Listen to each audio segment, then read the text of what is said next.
Bismillahirrahmanirrahim. Uhayyikum jami'an bitahiyatil islami khalidah. Assalamualaikum warahmatullahi wabarakatuh. Alhamdulillahi wa kafa, wassalatu wassalamu ala al-mustafa wa ala alihi wa sahbihi ahlu sidqi wal wafa. Insan madani yang dirahmati Allah subhanahu wa ta'ala, puji syukur kehadirat Allah atas limpahan karunia-Nya kepada kita, yang dengan izinnya kita bisa bersua kembali dalam kajian madani kita di hari ini.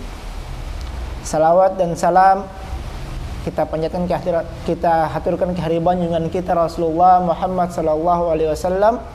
Semoga dengan salawat yang kita sampaikan kita bisa mendapatkan syafaat Rasulullah nantinya di hari kiamat.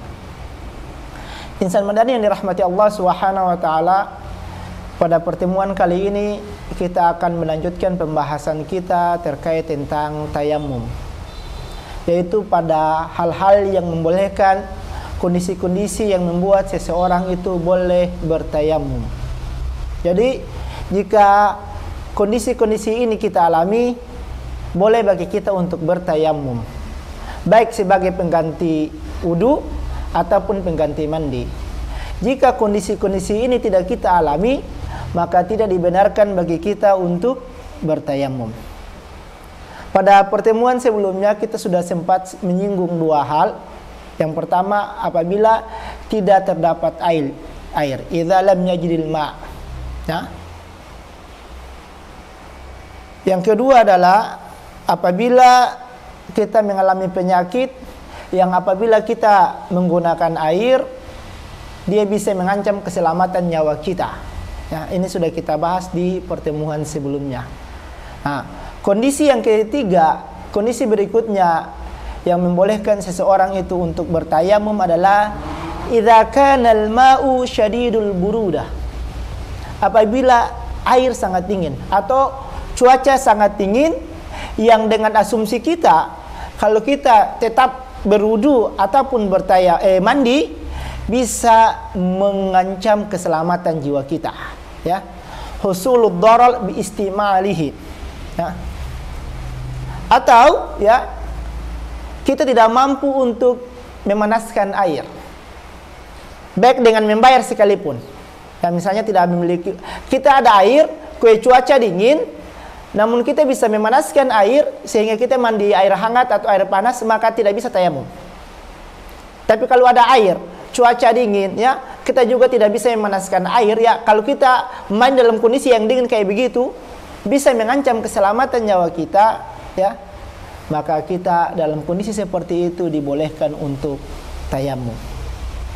Nah, berdasarkan hadis dari Amr bin As, ya. Hal ini menimpa Amr bin As bahwa annahu lamma ba'atha fi ghazwati Zatus Salasil. Tadi tatkala beliau ikut pada perang Zatus Salasil di zaman Rasulullah SAW, ihtalamat fi lailati syadidatil burudah. Beliau mengalami mimpi basah di malam yang sangat dingin. Ya. Fanshafaqat an igtasalat in ahlaka. Yang mana kalau dia mandi, ya, karena kondisi junub, ya, mengharuskan mandi. Kalau dia mandi bisa mengakibatkan kebinasaan dirinya, ya. Keselamatan nyawanya itu bisa terancam. Fatayamamtu thumma sallaitu bi ashabi salat as-subhi. Lalu kemudian, ya, dia memilih untuk bertayamum lalu salat subuh bersama para sahabat. Falamma qadimna ala Rasulullah sallallahu alaihi wasallam dzakaru dzalika lahu. Lalu tatkala mereka selesai dari aktivitas perang di Zatus Salasil ini, kembali ke Madinah, berjumpa dengan Rasulullah sallallahu alaihi wasallam. Para sahabat lantas menceritakan hal ini kepada Nabi Muhammad sallallahu alaihi wasallam. Ya. Jadi dalam pandangan para sahabat, ya, mereka berpikiran bahwa Amr bin As ini tidak bisa tayamum karena masih ada air. Meskipun, ya, cuaca dingin, selama masih ada air, ya, harus wudu, harus mandi, ya, dalam pandangan mereka. Nah, Amr bin As memilih untuk bertayamum padahal ada air. Sehingga ketika sampai di Madinah, hal ini lantas diceritakan oleh Rasulullah SAW, meminta apa pendapat Rasulullah terkait peristiwa ini? Apa yang dilakukan oleh Amr bin As ini? Faqal, maka Rasulullah kemudian bertanya kepada Amr bin As, "Ya Amru, salaita bi ashabika wa anta junub?" Engkau sholat dengan sahabat-sahabatmu dalam kondisi junub, kan? Ingat cara sah sholat adalah bersih tempat, badan dan pakaian dari najis, kemudian dari hadas, ya. Kita di dalam kondisi hadas kecil, apalagi hadas besar, ya, suci, harus suci. Lantas Amr bin As menjawab pertanyaan Rasulullah SAW itu dengan mengutip firman Allah dalam Al-Quran di surah An-Nisa di ayat yang ke-29. Wala taqtulu anfusakum innallaha kana bikum rahima. Janganlah kalian membinasakan diri kalian, membunuh diri kalian, sesungguhnya Allah itu sangat rahim kepada kalian. Fatayamamtu tsumma shallaitu. Jadi Amr bin As berdasarkan firman Allah dalam Al-Qur'an di surah An-Nisa di ayat 29 ini lantas memilih untuk bertayamum lalu salat. Sebab dalam kondisi dia kayak begitu, kalau dia mandi ya bisa membinasakan dirinya. Sedangkan ayat ini menyebutkan jangan membinasakan diri kita. Fadhika Rasulullah sallallahu alaihi wasallam wa lam yaqul syai'an. Mendengar argumentasi dari Amr bin As tadi, maka Rasulullah kemudian tertawa dan tidak berkomentar apa-apa. Peristiwa ini, hadis ini diriwayatkan oleh Ahmad, Abu Daud, Hakim dan Darul Qutni, Ibnu Hibban dan Al-Bukhari juga dalam ta'liqatnya. Nah, kalau kita lihat dalam hadis ini tadi, bahwa ketika Amr bin As menceritakan kondisinya dan argumentasinya, Rasulullah hanya tertawa dan tidak membantah apa yang dilakukan oleh Amr bin As tadi. Hal itu menunjukkan bahwa Rasulullah membolehkan apa yang dilakukan oleh Amr bin As. Karena jika apa yang dilakukan oleh Amr bin As itu salah, maka Rasulullah pasti menyalahkannya. Jadi ketika ada sebuah permasalahan yang dilakukan oleh para sahabat atau kejadian lantas disampaikan oleh Rasulullah, kemudian Rasulullah diam, tidak berkomentar apa-apa, hal itu menunjukkan bahwa Rasulullah mendukung apa yang dilakukan. Karena Rasulullah tidak mungkin ya la yuqarru ala batilin, tidak akan sepakat dengan kebatilan. Nah, ketika Rasulullah diam, hal itu menunjukkan beliau mendukung atau minimal membolehkan hal tersebut. Maka meskipun ada air, namun apabila penggunaannya itu bisa mengancam nyawa kita, ya, kita boleh bertayamum. Kalau yang pertama kan harus syaratnya tidak ada air. Nah, gitu. Kondisi berikutnya ya, yang membolehkan seseorang itu bertayamum adalah idza kana al-ma'u qariban minhu. Ada air, airnya dekat, ya. Illa annahu yakhafu ala nafsihi aw 'irdihi aw mali aw futi rifqah. Ya, bahwa ada air, airnya dekat, cuman apabila dia menuju tempat air tersebut bisa mengancam keselamatan dirinya, hartanya atau kehormatan dirinya. Ya. Dianya aman tapi harga dirinya ya itu bisa terancam. Atau ada hal yang menghalangi antara dirinya dengan air tersebut, seperti misalnya adanya musuh yang bisa mengancam keselamatannya. Ya. Atau ya hal-hal yang lain yang serupa dengan itu. Ya. Baik kana sawaun kana al-adu adamiyan aw ghairuhu. Baik musuh itu adalah manusia atau bukan manusia. Au kana mahjusan, atau dia terpenjara yang dimana dia tidak diberi akses untuk memperoleh air untuk berwudu. Ya. Atau ada air walakin ajuzun an istikhrajihi. Dia tidak mampu mengambilnya. Misalnya ya, dia ada sumur, tapi sumurnya dalam sekali, yang dia tidak punya timba atau alat yang bisa digunakan untuk mengambil air di sumur tersebut, ya, maka dia boleh bertayamum. Ya. Jadi coba kita bahas ya, yang mengancam keselamatan nyawanya. Ya. Jadi prinsipnya dia kurang lebih sama dengan poin yang ketiga.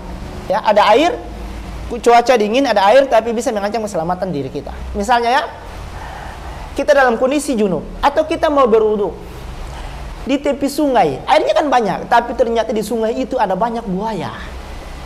Nah itu musuh baik manusia ataupun yang bukan manusia.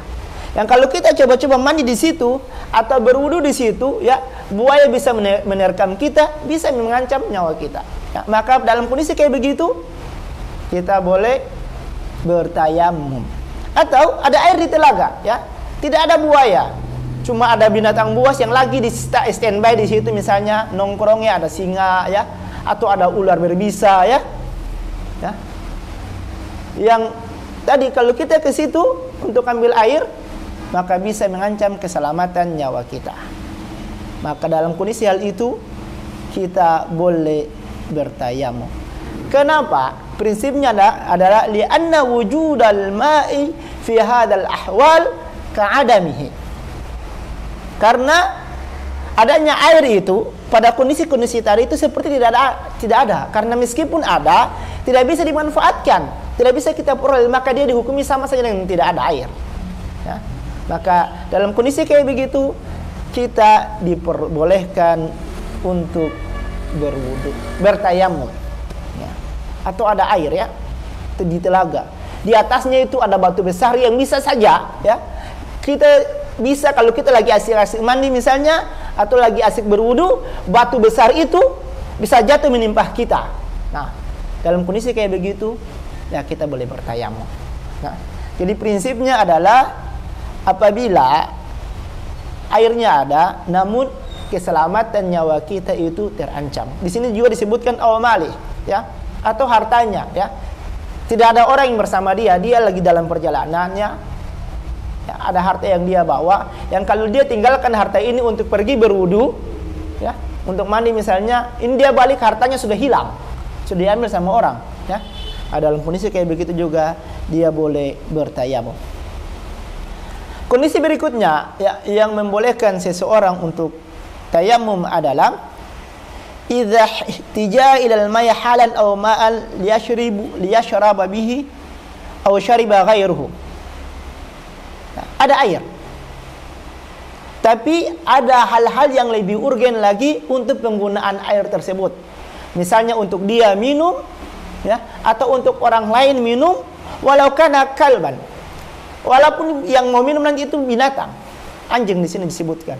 Yang kalau dia gunakan untuk mandi misalnya, atau tayamum misalnya, atau wudu misalnya, stok air itu lantas menipis, kemudian membuat mereka akan kehausan yang bisa berefek pada kematian.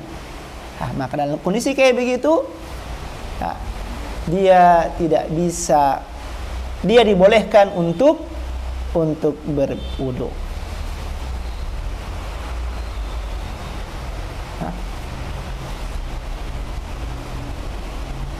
Dalilnya adalah dari Ali radhiyallahu anhu berkata tentang fir rajulin yakunu fis safar fatusibuhul janabah wa ma'ahu qalilun minal ma'. Ya. Ada seseorang yang dia sedang melakukan perjalanan, kemudian junub. Ya. Wa ma'ahu qalilun minal ma'. Ada air tapi sedikit. Ya. Ya khafu an ya'tish. Dia khawatir kalau dia pakai air ini, ya, junub, dia mau mandi, dia bakal kehausan.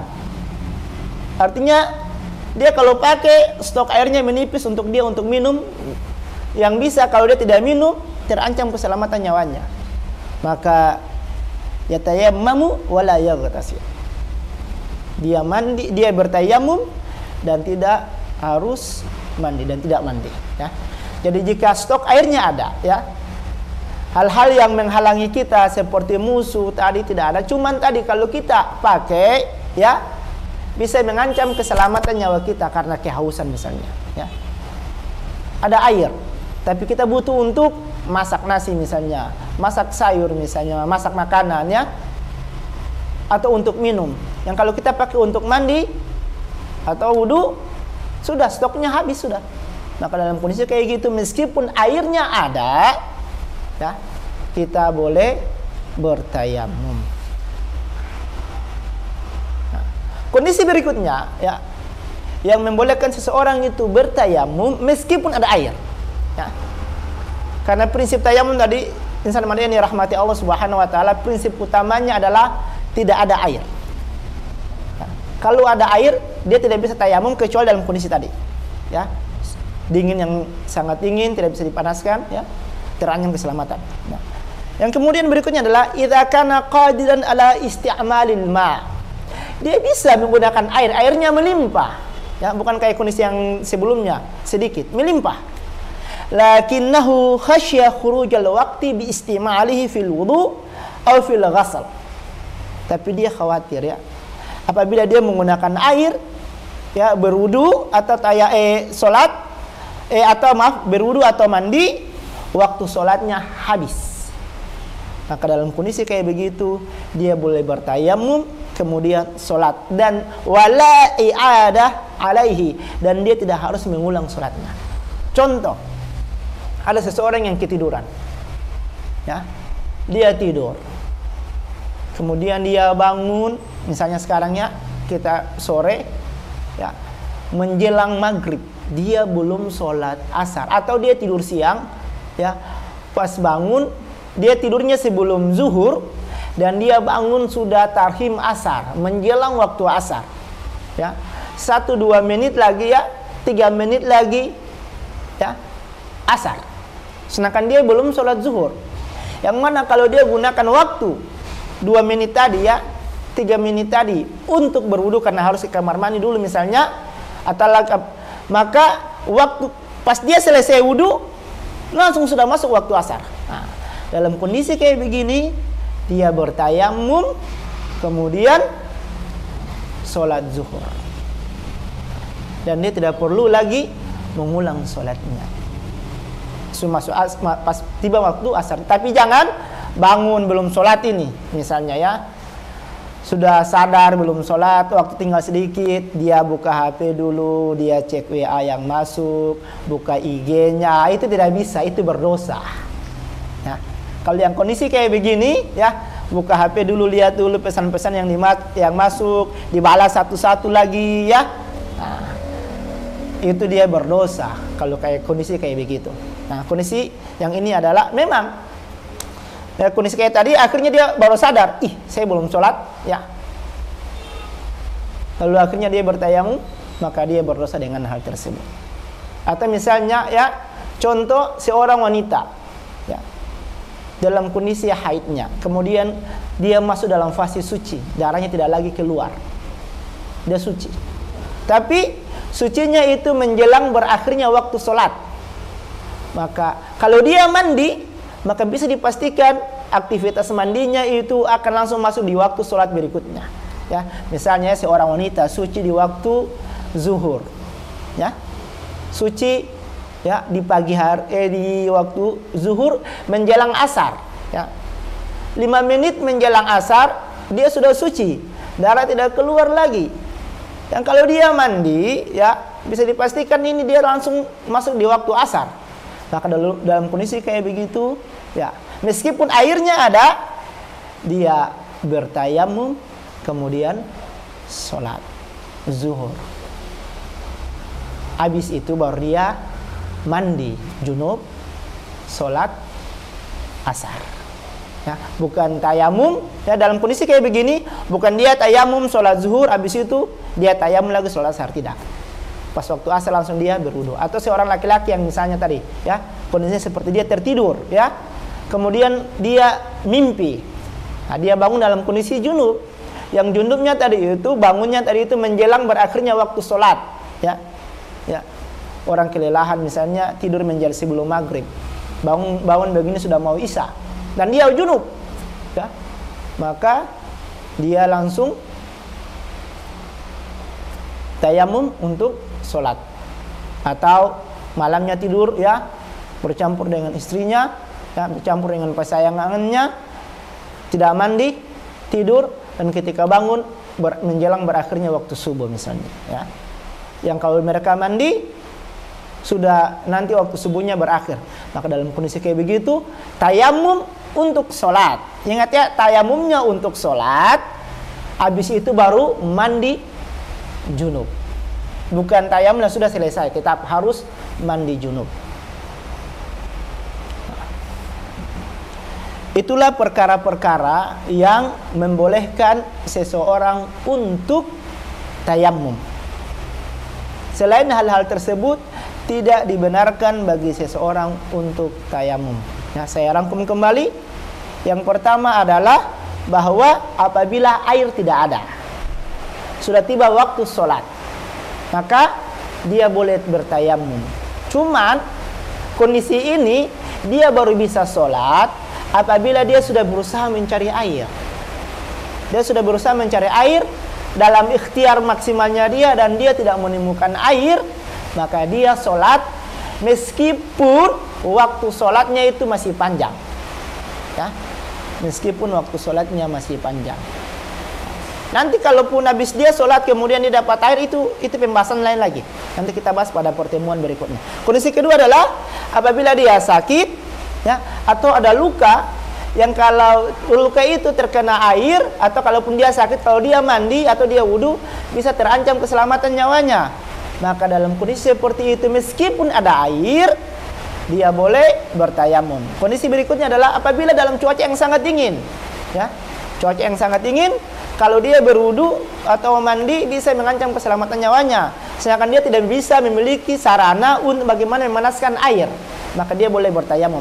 Tapi kalau dia bisa panaskan air, maka dia harus berwudu dengan air yang panas tadi dan mandi dengan air tersebut. Kemudian adalah apabila ada air dekat tapi akses menuju air itu tidak bisa. Bisa jadi karena ada faktor yang menghalanginya, kayak musuh yang mengancam keselamatan nyawanya, atau binatang-binatang buas yang kalau dia pakai air yang ada itu, yang dekat dengan dia itu bisa membuat keselamatan nyawanya terancam. Berikutnya adalah bahwa ada air tapi sedikit dan ada kebutuhan yang lebih urgen lagi dari penggunaan air tersebut. Maka meskipun ada air dia boleh tayamum.